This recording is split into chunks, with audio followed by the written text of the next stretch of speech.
Trying to get to your first 1,000 subscribers can feel overwhelming and frustrating. You might not know the steps that you need, or you might feel alone in this journey. Well, I'm excited because today's interview is with Jordan Perez from the Think Media team, where she's going to be breaking down her 5 tips for how she got to 1,000 subscribers.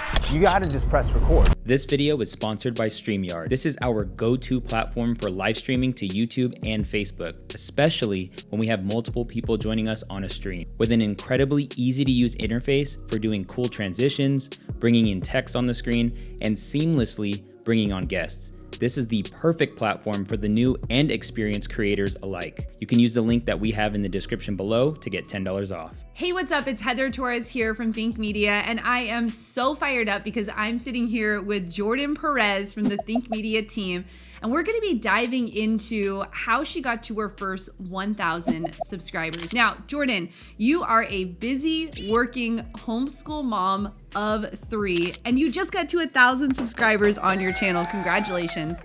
I thought today would be a good day for us to sit down and really walk through that, because to get to your first 1,000 subscribers, you know, we interview people here on Think Media all the time, and they're at 10,000, 100,000, a million subscribers. You're so fresh in 1,000 subscribers. So I thought, not only is your channel awesome, and I want to share that with the Think Media crew, but you have some really deep wisdom when it comes to your first 1,000. So how did you get started on YouTube? It's interesting because I work for Think Media, so everybody here has a channel. If they're not doing it in front of a camera, they're doing it, you know, as their side hustle. And so I think I had a lot of FOMO for sure, but I also wanted to do it right. And I wanted to do something that I was passionate about. Even though I have so many different passions, I felt like this one was the most fun. This one sparked so much joy in my own personal life and heart. So I figured I would choose charcuterie. Yeah, and we'll be playing some B-roll right now so you can see the charcuterie that you do, Jordan. It's beautiful. But let's go into tip number 1, which is choosing your niche. I know you are multi-passionate. I know that you do have a lot of things that you're really good at. Why did you choose charcuterie to start a channel? Yeah, so I think, again, it's a joy thing. I had to really go through a long list of what I wanted to do. And really what I had to do was let go of the idea that I need to find something to make my channel. So really, I just went through everyday life and realized that I am actually making charcuterie boards for lunch. I am going to the supermarket looking for these items to put and serve my friends and family.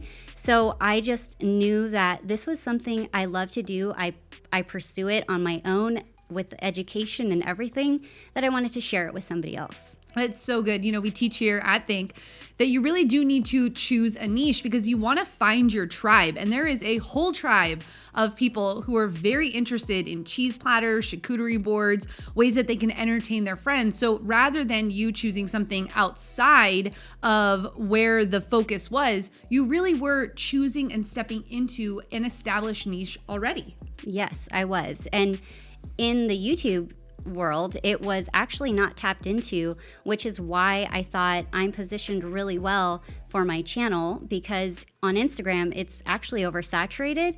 So I thought, well, why not just tap in and make a channel only about that, which I couldn't find one. Maybe there is now, but I'm very excited to be on YouTube doing that. It's great. So good. Now, tip number 2 is start with what you have. And another reason why I wanted to bring you here to the Think crew was because you are using your smartphone. And if you know, here at Think Media, that's what my jam is. I'm all about being a smartphone content creator. While I love, you know, being on the other end of the fancy cameras and the gears and the microphone and the lights, you really just have to start with what you have. And that was your tip number 2, start with what you have. How did you get started with just your smartphone? So what I did was, of course, I started with my iPhone, but I also knew with food and what I was doing on a board was going to be so much more difficult, and having the right angle made sense, but I didn't have the amazing overhead setup. So what I ended up doing was using my husband's stop motion iPhone holder to film. And I started with that, and I've upgraded a little bit, nothing major, but at the very beginning, I used my phone. He had a little microphone. I plugged right into my phone and started with what I had. And so I encourage you to do the same thing. It worked great. It was what I did at the very beginning. So good. You got to just start with what you have. So you probably have a smartphone that you're watching this video on right now, or you have something you can use. I was talking to one of our students inside of Video Ranking Academy, and he now has a full-blown business around YouTube. He started with a flip-up HD cam. I mean, he really started with what he had, and he used that until he got to 6,000 subscribers and then started to upgrade. So really, think about the resources that you currently have right now, like the window light, like using shoe boxes, like using the tripod that's stuck in your closet that your mom gave you for Christmas as a stocking stuffer. You probably have something that you can start with. And I love that even at 1,000 subscribers, you're still being an iPhone creator, right? Yes, I have not changed, and I love it. It's compact, it's quick, easy, and I know how to use it.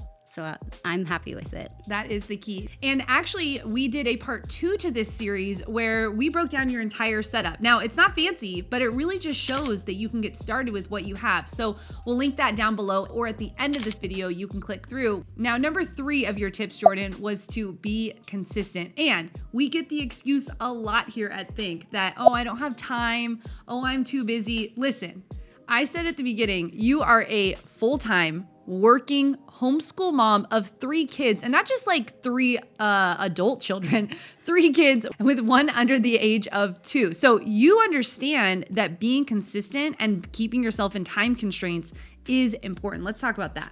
Yeah, so it's a challenge. I would never deny that. But at the same time, it's so helpful to have someone like a team, my husband, helping and supporting with 3 kids, helping set up anything that I need beforehand, and just it's a mindset of being consistent, of knowing that I want to build something for myself first before giving it out to the world, and just making sure that I want to hit something every week and share something with other people.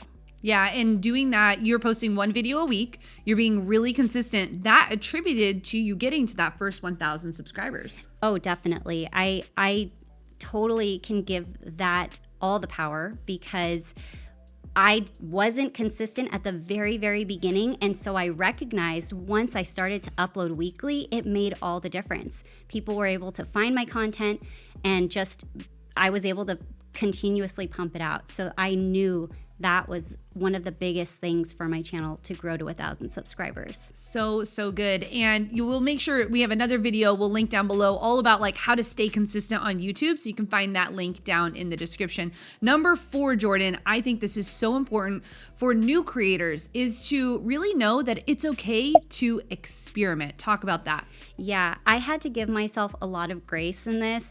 Experimenting is what I'm still doing now. Listening to comments of saying, I'd like to see you do this in real time, or I'm just gonna cut and have no voiceovers, or I'm gonna do, the hook at the beginning, or I'm just experimenting. Nothing is wrong.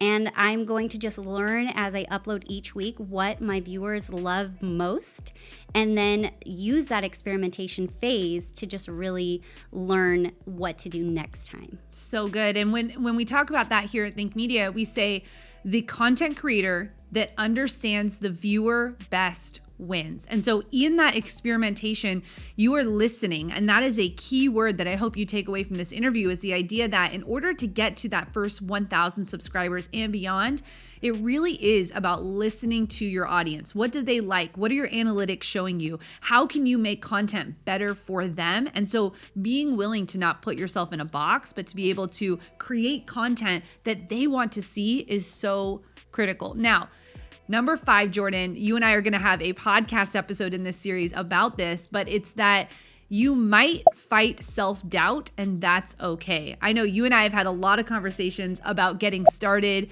and what it feels like and all the self-doubt, but walk through, you might have that self-doubt, but you just have to punch fear in the face and press record anyways. It's true.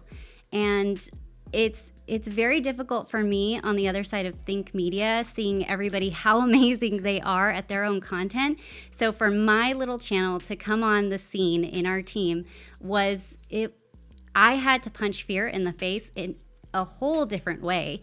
And I'm so grateful I did, because of course I had them all cheering me on in the background, but it just pushed some confidence each video.